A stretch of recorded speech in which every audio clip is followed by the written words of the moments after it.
it has all backfired for Meghan Markle. So here's where we're at.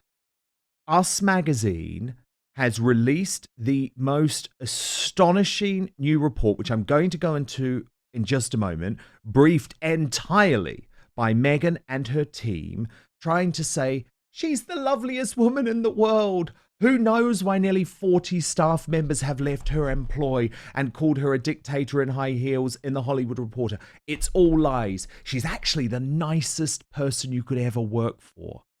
But within hours of that cover being released, the Daily Beast is out with a bombshell damning new report, which I'm going to take you through now. And it is headlined, "Former employees of demon boss Meghan Markle recall psycho moments." So remember, this has only now been released because of the fact that Meghan tried too hard to release her propaganda in Us Weekly magazine. So this is a courtier speaking to the Daily Beast who worked directly with Meghan during her time in the royal family. There definitely were bad, very bad, even psycho moments. I witnessed people being chewed up in person and over the phone and made to feel like shit. So that is from someone who worked with her within the royal family. And of course, we know at that time there were formal bullying allegations being made. Then another person who worked with Meghan in the run-up to her wedding told the Daily Beast, "I always thought she was a classic narcissist, and getting her staff to tell a magazine how amazing she is only confirms that in my mind.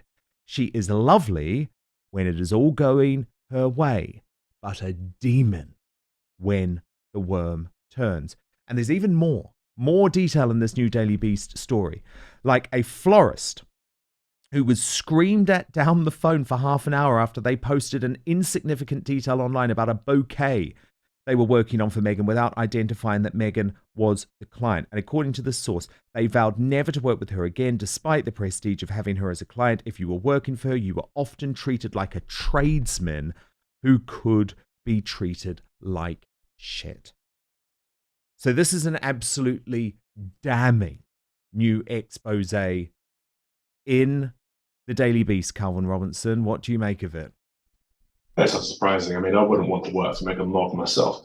The thing with these narcissists, they want to control their image so badly. So it's no surprise she's got her own people writing to the magazine. It's very similar to what Prince Harry did. Was it last week or the week before when we found out that he was a source for People magazine? It's like they've constantly got to control their narrative. So the left are obsessed with controlling the narrative. Just let the truth fall where it falls. Let people make their own minds up for themselves. But of course, they don't want people to make their own minds up. They want us to be seen as, well, for Meghan Markle, she wants to be seen as this perfect, like, human being. She's obviously a very flawed character. I pray for her. I hope that she finds some kind of peace, that she can step away from the limelight for a bit, grow as a person, and just be done with all of this faffing about and dragging down the British royal family and just the horrible abuse to her staff. Just put it on the side and focus on growing as an individual, hopefully growing Christ. But do something, Meghan.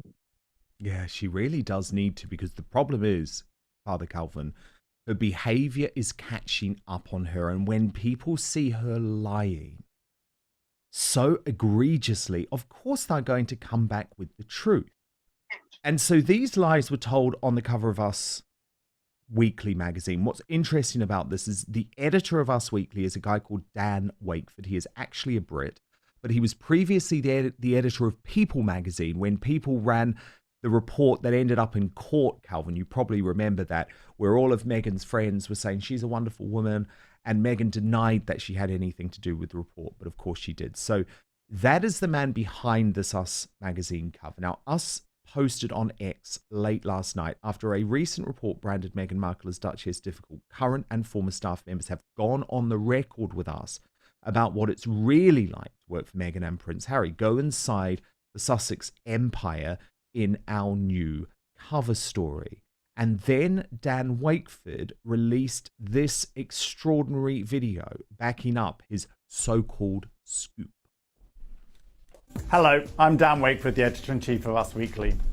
This week we chose to put Meghan Markle as one of our covers again. To be honest, I didn't expect to do another cover on Meghan quite so soon, as we'd already covered her return to the spotlight just 2 months ago. However, Meghan was thrust into the centre of the news once again because of negative headlines about how she conducts herself as a boss. The reports claimed that those who work for Meghan are terrified of her, and it included quotes from a source calling her a dictator in high heels who belittles people and has reduced grown men to tears. It's rare that people who work for celebrities and notable figures in the public eye talk on the record about their jobs behind the scenes. So when we got the opportunity to talk to the current and former employees of the Duchess of Sussex and her husband Prince Harry, I felt it was compelling enough to do a cover story.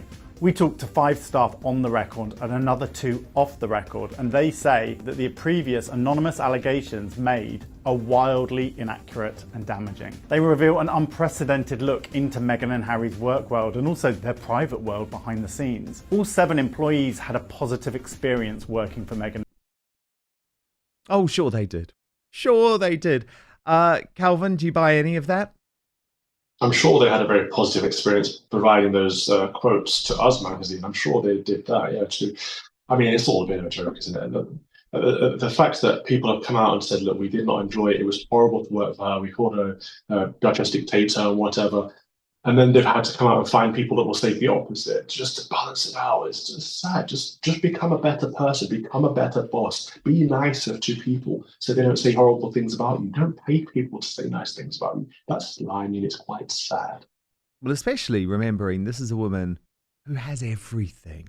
Why does she have to treat people like that? She's got assistants who run around after her. She's got 16 bathrooms. I mean, it's particularly egregious. From a sort of strategic point of view, though, Calvin, it was really interesting.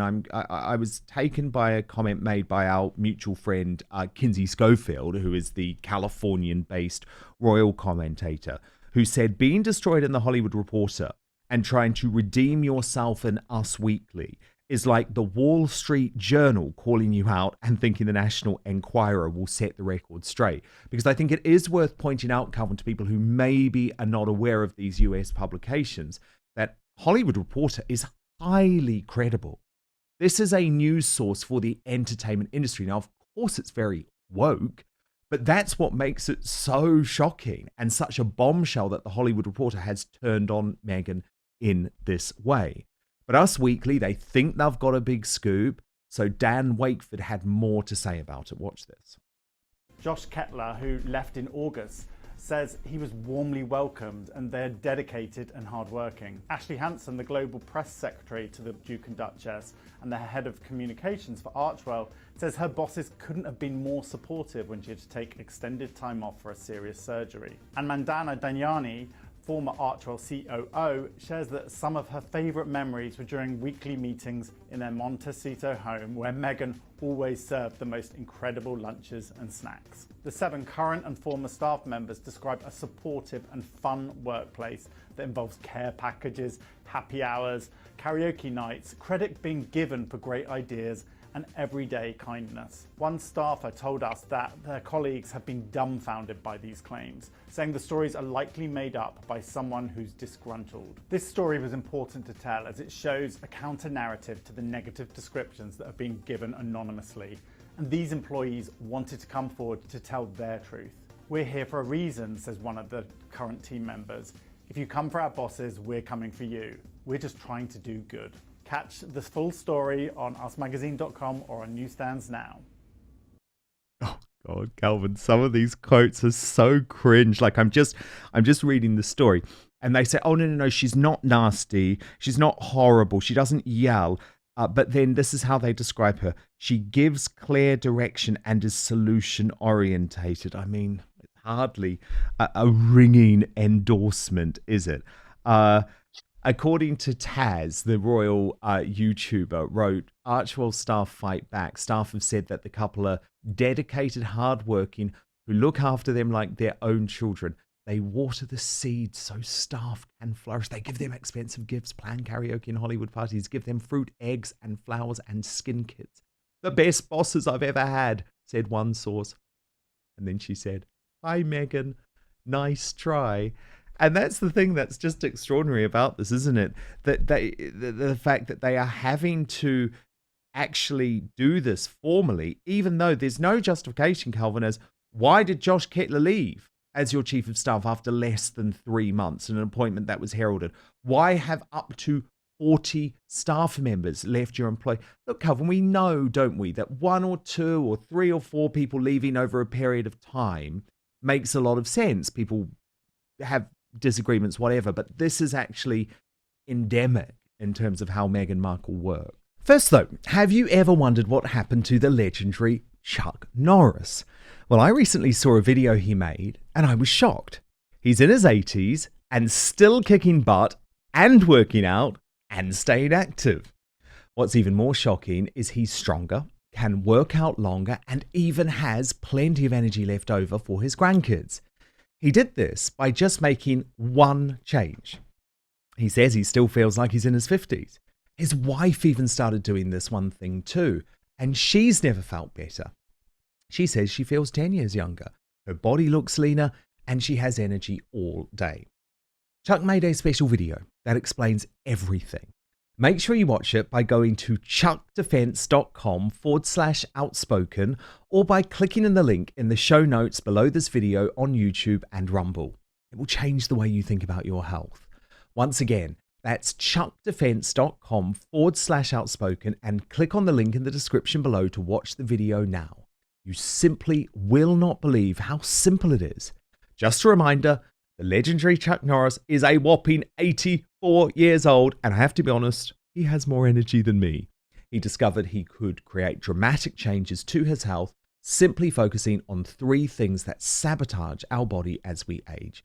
So watch his method by clicking the link in the description box below, but I'll give it to you now as well, chuckdefense.com/outspoken, or you can also scan on the QR code on screen right now. But back to the show. I mean, a lot of those quotes sound like, when someone asks you to give them a job reference and you don't really want to give them a glowing one, so you just kind of put something in there. They're solution oriented. They provide solution. It reads like that. It's not a very good. It does. It's quite quotation. Coded, isn't it? It's quite. Yes. It's quite coded. Like, actually, she's really horrible, but I have to say she's nice. Yeah, that's the key. I have to say that. And actually, I don't know the ins and outs of these publications. I don't know if US Weekly is any better than People, is any better than any of these. But what I do know is that all of them have something to gain if they side with the Markles rather than expose the truth. I don't know Dan Wakeford. I don't know what the deal is with him and the Markles, but I assume, Dan, you can tell me if this is the way it works, that if he puts a glowing cover story of her, she'll become more of a regular source for him and have much more interesting content for his publication. Absolutely. No, you completely summed it up, because I do know how this works from my former life, and I know the personalities involved. And basically, Dan Wakeford left People magazine to go and set up a website called The Messenger, which flopped. It tanked. He was out of a job. So now he's gone to Us Weekly, and he's trying to turn Us Weekly into the new People magazine. Well, who are People magazine's #1 source? Harry and Meghan. People magazine even admitted the other day that Harry had sent them directly his own quotes to include into the article. So this is Dan Wakeford saying, oh, no, you don't want to go to People magazine. At Us Weekly, we are going to be slavishly positive towards you. So there is a PR game in all of this, but it does show how the mighty have fallen, Calvin, because these were people who had an opportunity to change the world, and now they're desperately signing up former staff members to talk to Us Weekly and say, oh, Meghan gives us eggs from her chicken after we leave her house. I mean, this is a disaster. However you look at it, this is a disaster. And it is sad, because they had so many opportunities to genuinely change the world, but they were just not nice enough to do it, Calvin. Make a good point. When I think about what did the late Lady Diana do, she helped AIDS victims. She sat there with victims of landmines. Like, she was out there with good causes. When I think, what has Meghan Markle done? It's always been about her. Yes. Never about the cause. That's an interesting sign that someone is a narcissist. It's not a good thing. She needs to stop focusing on herself. You're so right.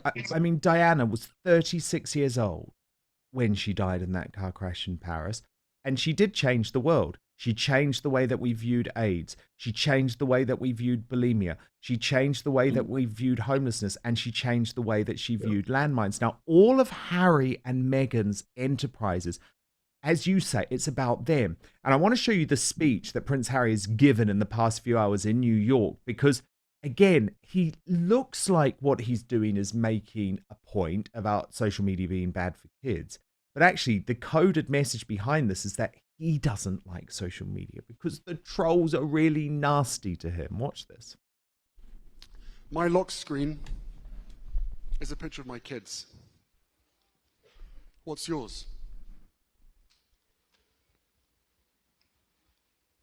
These children and thousands more meant the world to their families. The beautiful faces you see before you, their smiles, their dreams, all lost. All too soon, and all because of social media. It's why we launched the Parents Network, a global community that provides crucial support to parents whose children have suffered from the harmful effects of social media. These platforms are designed to create addiction. Young people are kept there by mindless, endless, numbing scrolling, being force-fed content that no child should ever be exposed to. It's not free will. But our kids are being targeted. The harmful effects of social media are made by design.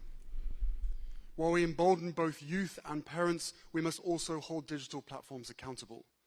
Surely, none of us want to live in a world where there is no consequence or accountability. But Calvin, he is being completely disingenuous, because this is all about the globalists and the Aspen Institute, who, guess what, want to remove free speech online, who want to regulate the internet. And this is the problem. He hides behind the fact, oh, I'm doing this for the kids. But it's not about that. There's actually something very sinister behind what he claims he's trying to achieve. Yeah, I don't blame him, because I don't think he's particularly smart. So I think he just kind of does what he's told and says what he's told to say. People pulling the strings, yeah. Right, and it's a great shame, because he could be speaking up for important things if he had a bit to him to decide and discern what is important to speak on. And parental rights is a good thing, and I think he's kind of lost his way. It's unfortunate, and these people that want to censor the internet and silence people who are against the approved narrative, they are a threat. And the left will say all day long that certain people are a threat to democracy, but actually, mostly it's them. Mostly it's the people that want to censor people that are a threat to democracy. Thank you so much for watching Dan Wootton Outspoken.